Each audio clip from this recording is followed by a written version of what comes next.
o eu ideal e o ideal de eu. Qual a diferença? Então é na aula de hoje que tu vai aprender a saber a diferença entre esses dois conceitos. Então, te convido a assistir até o final desse vídeo. Então, meu nome é Leandro, sou estudante de psicanálise, estou estudando para me formar psicanalista na faculdade Uninter, e, na verdade, deixando bem claro que para ser um psicanalista não basta ter a graduação. Além de estudar os conceitos, a teoria, e isso vai para a vida toda, tem que ter o tripé psicanalítico, que é o quê? Estudar os conceitos, passar por análise, que é o mais importante, no caso eu ser paciente no tratamento psicanalítico, e ter uma supervisão. Então, essa é a condição para que eu possa ser psicanalista. Então, e agora nessas aulas é para. A ideia é o quê? Explicar a questão do narcisismo na visão psicanalítica. O que seria o narcisismo?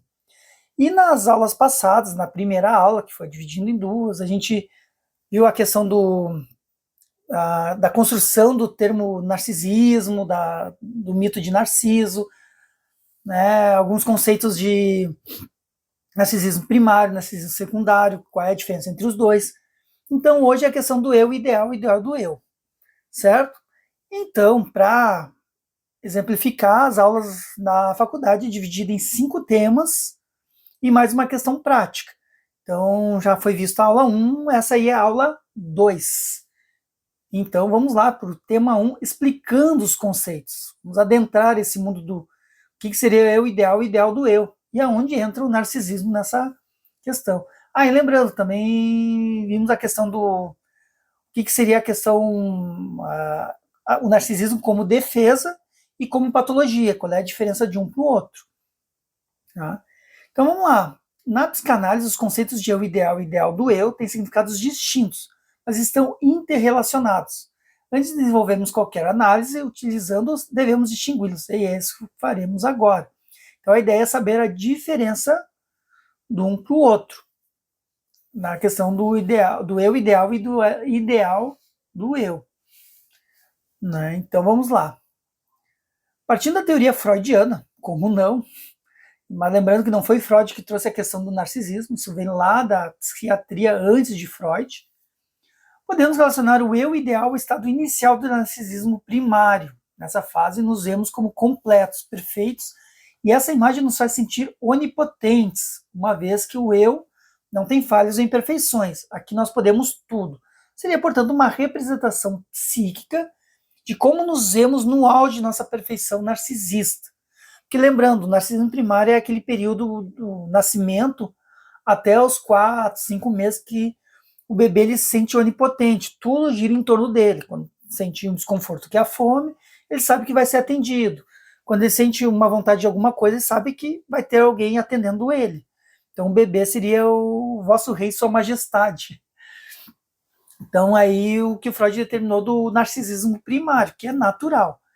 E aí conforme o tempo que o bebê vai percebendo que ele não é, que existe um outro sujeito, que no caso é a mãe, e ele também vai percebendo que a mãe no início, uma questão natural, ela atende muito rápido o bebê, porque ele é mais frágil, tudo. Conforme o bebê vai crescendo, a mãe vai percebendo que o bebê não é tão frágil assim, que ele já está criando uma estrutura que vai perdendo sua fragilidade. E a mãe já não vai atendendo com tanta frequência, assim, com tanta rapidez. E aí vai vindo a decepção na criança, ela vai se decepcionando, mas ao mesmo tempo vai entendendo que tem que continuar amando a mãe porque depende dela. Então aí onde vai tendo a questão da depressão, a fase depressiva. Agora me fugiu o termo técnico que até foi a Melanie Klein que trouxe. Mas aí depois eu pesquiso e trago nas próximas aulas. Então é essa questão do narcisismo primário. Então o eu ideal é isso. Só que isso aí a gente leva para a vida toda. Vida toda não digo, mas a gente projeta o nosso eu ideal, às vezes, em outras pessoas, o que a gente gostaria de ser, tudo isso psicicamente falando. Então, por isso que aqui fala que o eu ideal é o estado inicial do narcisismo primário, que é onde tu sente que tu é tudo, que tu pode tudo, que todo mundo gira ao seu entorno. Tanto é que aqui fala, não tem falhas e imperfeições. Freud descreve o eu ideal como uma imagem idealizada de si. Isso é muito comum a gente idealizar. Inclusive, a gente passa para os nossos filhos. Muitas vezes a questão do gostaria que meu filho fosse médico, fosse não sei o quê. Isso não é uma forma de dizer que tu colocando o teu eu ideal no filho. E isso serve para relacionamentos também, enfim. Mas essa é a ideia do eu ideal, ou melhor, o que significa o eu ideal. Uma representação interna que o indivíduo busca alcançar ou recuperar. Claro, porque está sempre buscando isso, porque a gente nunca vai estar completo. Para ele, esse ideal funcionaria como um guia estabelecendo padrões que o ego tenta atingir ao longo da vida. Então, como se fossem metas. O amor próprio, que antes estava centrado no narcisismo infantil, seria agora direcionado para o eu ideal, que se torna o foco dos esforços do sujeito para alcançar a perfeição e a satisfação pessoal. E sob uma perspectiva lacaniana, para quem não sabe, lacaniana vem de Lacan, porque o Lacan ele foi pós-Freud.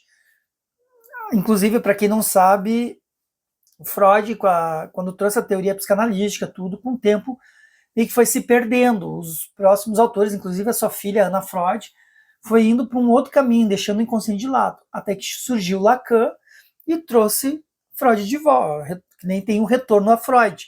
Ele trouxe as questões do Freud, e aí, só que em cima disso ele criou as teorias dele, que ele desenvolveu em cima das teorias do Freud, mas não que descartasse, mas olhando de uma outra perspectiva. E aqui traz a perspectiva lacaniana, a perspectiva de Lacan, que o eu ideal é uma imagem construída no registro do imaginário que surge por meio do estágio do espelho, onde é como se fosse assim, quando tu quer te enxergar de uma maneira perfeita, digamos, no estágio do espelho. E é idealizada representando uma forma de completude e unidade que o sujeito deseja alcançar. E tal completude, no entanto, é ilusória, permanecendo sempre fora do alcance. Então é uma busca constante, não existe plenitude. Tanto é que, conforme Lacan, não sei se foi Lacan ou Freud, que diz que nós somos sujeitos faltosos. E isso, inclusive, é o que não nos leva à morte. Porque se a gente estivesse na completude, a gente não teria mais nenhuma perspectiva de viver. A gente já atingiu tudo. Então, ia se encaminhar para a morte. Então, por isso que tem a questão que nós somos faltosos, para estar sempre buscando, sempre tendo uma esperança, digamos assim, que muitos autores aí ou de filmes usam. Finalmente, não seria incorreto afirmar, com base em Freud e Lacan, que não se trata apenas de uma aspiração futura, mas também uma tentativa de retornar a um estado idealizado do passado, gerando uma tensão contínua entre o eu atual e esse ideal, que é onde vem os conflitos internos psíquicos, né? Que as pessoas, nessa busca do eu ideal, acaba sempre querendo mais, querendo mais, querendo mais, porque todos nós tivemos um eu ideal no passado, quando a gente esteve no narcisismo primário. Então é como se a gente perdesse e estivesse tentando recuperar. Só que nunca vai conseguir. Loucura, hein? Tá? Por isso fala que gerando uma tensão contínua entre o eu atual e esse ideal. Essa busca por reconquistar o estado de perfeição do eu ideal é uma força motriz significativa no desenvolvimento do eu e nas complexas interações entre o eu, o supereu e o isso na psique humana. Né? Traduzindo toda essa frase, na verdade, é uma força que é necessária para que a nossa estrutura psíquica continue funcionando. Porque aqui fala entre o eu, que é o nosso ego, o que se apresenta, o supereu, que seria o que dita os valores, as regras, que fica dizendo para nós, isso aqui é errado, seria o anjinho, digamos assim, que fica um dos lados. E o isso, que seria o diabinho, dizendo, mas tu tem vontade de fazer isso, que é o isso na psique humana. Então nada é por acaso. Então esse é o eu ideal, é o que a gente idealiza de nós mesmos. Só que isso é importante termos, esse eu ideal. E aí o texto nos traz o ideal do eu. Qual é a diferença do eu ideal e ideal do eu? Podemos entender o ideal do eu como uma formação subsequente e que se desenvolve no momento em que o sujeito começa a internalizar as expectativas sociais culturais. De alguma forma está relacionada com o super-eu. Então, na verdade, quando começa a tomar conhecimento das questões sociais culturais, valores, essas questões. Por isso que está relacionado. Por isso que fala no super-eu, porque o super-eu ele é isso. Ele te diz o que é certo e errado. Não é que ele te diz, a gente vai internalizando certos valores nós mesmos, que daí acaba sendo o super-eu, que fica nos dizendo o que é certo e o que é errado. Freud descreve o ideal do eu como resultado de um afastamento do narcisismo primário. Lembra que o eu ideal é aquela busca para chegar no narcisismo primário. Né? Aquela busca, o que eu gostaria de ser, seria isso. Eu idealizo ser tal coisa, é o eu ideal, o que eu idealizo. Só que o ideal do eu, tu vê que aqui é um afastamento do narcisismo primário, é o contrário, em que a libido é deslocada para um ideal imposto externamente. Então, na verdade, o ideal do eu vai para fora. Então, é isso que está dizendo. E dessa forma, temos o desenvolvimento do eu, que consiste em um distanciamento do narcisismo primário e gera um intenso esforço para reconquistá-lo. Levando em consideração o fato de ter relação com o super-eu, tem função reguladora e censora, agindo como uma espécie de padrão pelo qual o eu se mede. Então, sendo assim, caso não consigamos atingir as expectativas estabelecidas, teremos sentimentos de culpa e insatisfação. Então, na verdade, o que acontece? São as expectativas externas.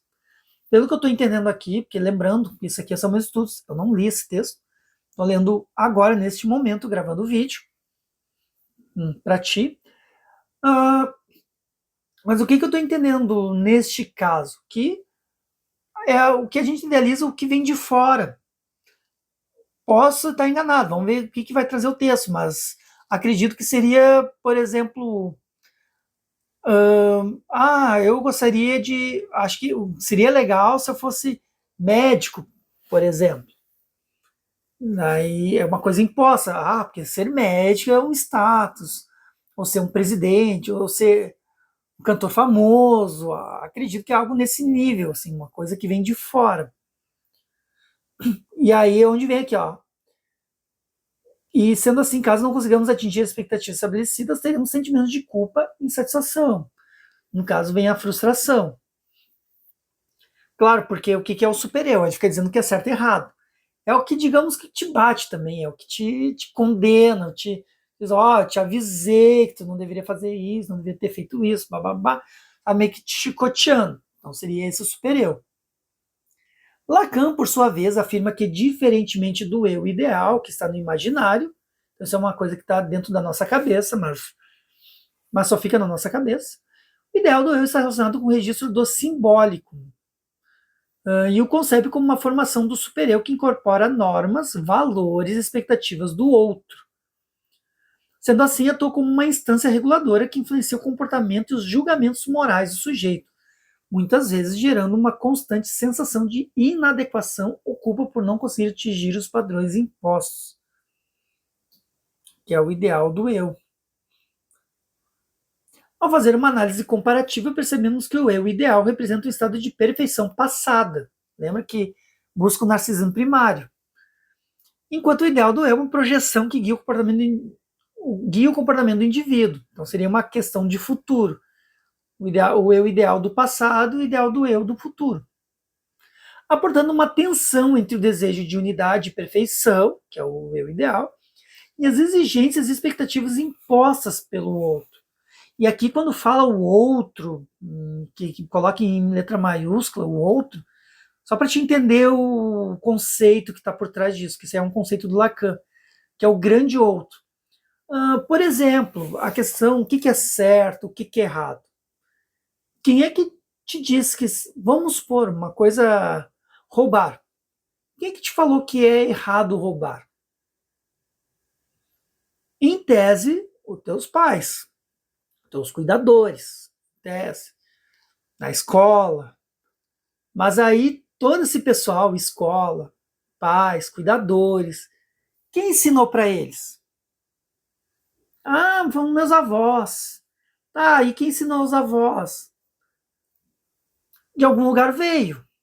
Mas de onde veio? E aí? E aí, por isso que o Lacan trouxe o grande outro, esse outro, né? A gente está sempre buscando esse outro, ou se relacionando com esse grande outro, ou idealizando algo que vem de cima, só que a gente não sabe quem é, ou se é uma unidade, uma pessoa, ou acabou acontecendo, ou sempre está dentro da nossa, sempre teve na nossa mente esse grande outro, mas não tem como saber, a princípio, né? Mas é isso para te entender o que é o grande outro. Então, por isso que fala aqui que há, portanto, uma tensão entre o desejo de unidade e perfeição e exigências e expectativas impostas pelo outro. Só para te entender. Para Lacan, tal tensão seria central para a compreensão do sujeito e dos conflitos psíquicos oriundos da divisão entre o que o sujeito é e o que ele deseja ser. Então, é essa a questão da diferença. E agora entraremos no tema 2, narcisismo e o eu ideal. O que tem a ver um com o outro? Então, ao procurar o norte para desenvolver esse tópico, podemos adotar dois caminhos. O primeiro seria analisar como o eu ideal é construído por meio do narcisismo e como ele se comporta a partir de então. E o outro caminho seria verificar a relação do eu ideal e o narcisismo patológico, que seria a questão da doença, digamos assim, ou que acaba atrapalhando as relações, enfim. Tá? Então vamos ver como é que é a construção do eu ideal. Como vimos no tópico anterior, aqui trazendo o texto, o eu ideal surge por meio do narcisismo primário. Lembrando que o eu ideal fica buscando a perfeição do narcisismo primário. E de acordo com Freud, à medida que nos desenvolvemos, enfrentamos exigências da realidade que farão com que a perfeição do narcisismo primário se perca. Isso é, tem tanta coisa para que a gente tem que seguir, certos padrões, culturas, enfim, que meio que a questão do narcisismo primário vai se perdendo, de certa forma, vai meio que sendo esquecido, mas não é, porque está internamente na nossa mente. Então, dessa forma, o eu ideal seria criado como tentativa de recuperarmos nossa anterior perfeição narcisismo perdido. Então, na verdade, o que está falando aqui é que o eu ideal serve justamente para isso. Como o narcisismo primário vai se perdendo, o eu ideal é uma tentativa de voltar no tempo. Então, ele ressalta ainda que tal estado é uma projeção, lembrando que tudo é uma projeção, tu projeta o eu ideal, porque não existe. Uma vez que nunca fomos completos. A questão da completude. Mas acreditamos nisso e continuamos buscando diuturnamente tal perfeição. E aí Lacan também explicará a construção do eu ideal de forma similar. Então, não mudou muita coisa. O que o Lacan trouxe? Que trata-se de uma formação no registro imaginário. Lembrando que o registro imaginário seria a questão mesmo do id, do Freud, do inconsciente. Construído inicialmente por intermédio do estádio do espelho, que é o momento em que a criança se reconhece uma imagem refletida, criando uma identificação com essa imagem idealizada de unidade e completude. Porque, na verdade, como a criança quando nasce, ela não tem aquela noção de sujeito, tá, tudo centra nela, então ela é como se ela projetasse um espelho na frente dela, para ela se enxergar ela mesma. Então isso é uma coisa muito imaginária. Por isso que é a fase esquizoparanoide, que a Melanie Klein trouxe. E seria como se a criança fosse esquizofrênica, paranoide mesmo, paranoica. O bebê acontece isso, ele cria o imaginário, tanto é que é a questão do seio bom, seio mal. Mas isso aí é um assunto para um outro vídeo, que na verdade até já teve aula sobre isso, a questão da mãe suficientemente boa, enfim. E aí te convido a assistir as aulas anteriores em relação a isso. Tá? Então não vamos focar muito nessa questão. Só para te inteirar aqui.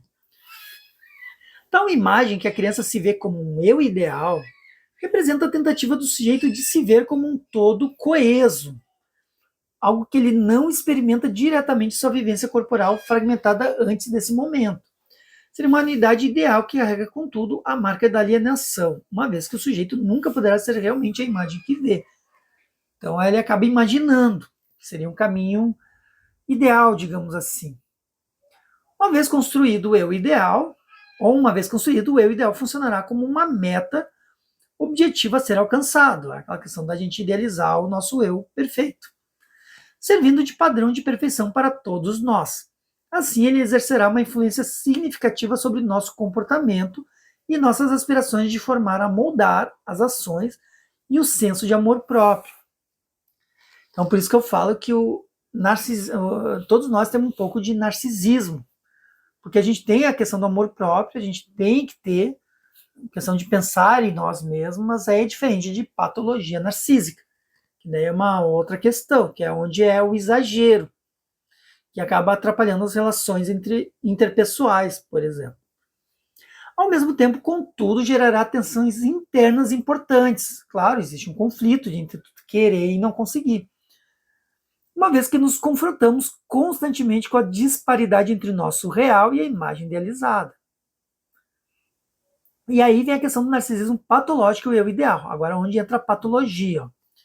Como vimos anteriormente, o narcisismo patológico é caracterizado por uma série de comportamentos e atitudes específicos.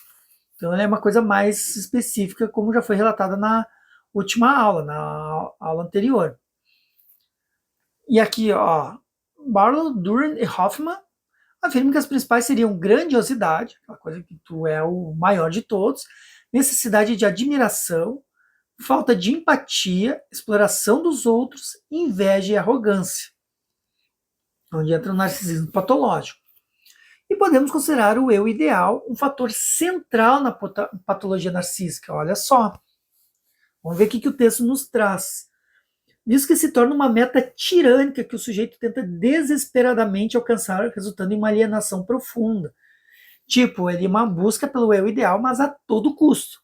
E aí, onde tem a questão da falta de empatia, exploração dos outros, inveja, arrogância, necessidade, nem aqui falou necessidade de admiração. Tudo isso porque daí tem aquele desespero na busca do eu ideal. E, na verdade, é que acaba ficando com medo de confrontar as suas falhas, digamos assim. E de acordo com Etchegoyen, desculpa, o narcisismo patológico pode ser visto como uma fixação no eu ideal, tipo, fixa o eu ideal, que impede o desenvolvimento saudável do ego. E lembra, todos nós temos um pouco de narcisismo, e tem que ter. Aí, mas a questão fala aqui da questão de uma fixação no ideal, aquela coisa. Eu tenho que ser ideal, eu não posso ser diferente. Levando o sujeito a comportamentos defensivos e a alienação de sua própria realidade psíquica. E é nesse sentido que podemos verificar as características apontadas por Barlow, Durant e Hoffman. Então aqui vai trazendo algumas das questões. Ó. A grandiosidade reflete a tentativa constante de se alinhar ao eu ideal que está fusionado à sua autoimagem. A admiração, por sua vez, é o combustível para a manutenção dessa imagem grandiosa. Então, por exemplo, ele tem que ser admirado para poder alimentar essa questão da grandiosidade. Se ele não for alimentado, ele não vai se sentir grande, ele precisa disso, para não romper essa questão do eu ideal. E dessa forma, a necessidade de ser admirado torna-se essencial para o sujeito. Então, a falta de empatia pode ser explicada pela centralização do eu ideal, que torna difícil ao sujeito o reconhecimento e identificação com experiências alheias. Ah, porque tudo centra nele, todas as questões é nele. Não interessa o que os outros estão passando, não. O que interessa é ele. Como o eu ideal precisa ser constantemente reforçado, o narcisismo patológico explorará outras pessoas. É aí onde vem. Às vezes que elas serão vistas como meros instrumentos de realização pessoal, para poder engrandecer ele. Por sua vez, a arrogância e desprezo são atitudes comuns para a proteção da imagem idealizada. Então, daí já vem como uma proteção. Então, podemos, portanto, perceber que esse funcionamento gerará dificuldades relevantes na forma com que o sujeito se percebe e se relaciona com o mundo ao seu redor, que é a questão dos relacionamentos. E quando eu falo relacionamentos, pode ser tanto amorosa, empresa, empregatício, no caso, mãe e pai em relação aos filhos, ou filhos em relação aos pais. Então, é todo o relacionamento, ou entre irmãos, tudo isso conta como um relacionamento, e isso afeta a questão do narcisismo patológico.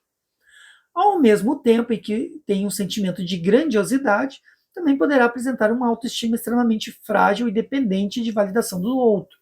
Justamente por isso, que daí a questão, acho que, né, não tenho certeza, mas como tem a questão da fragilidade do ego, acaba tendo que compensar de alguma maneira. Né? Além da dificuldade na manutenção de relacionamentos saudáveis, onde eu citei anteriormente. Né? E aí, deixo a aula de hoje, encerraremos por aqui. Né? Vou encerrar essa aula para não ficar muito longa.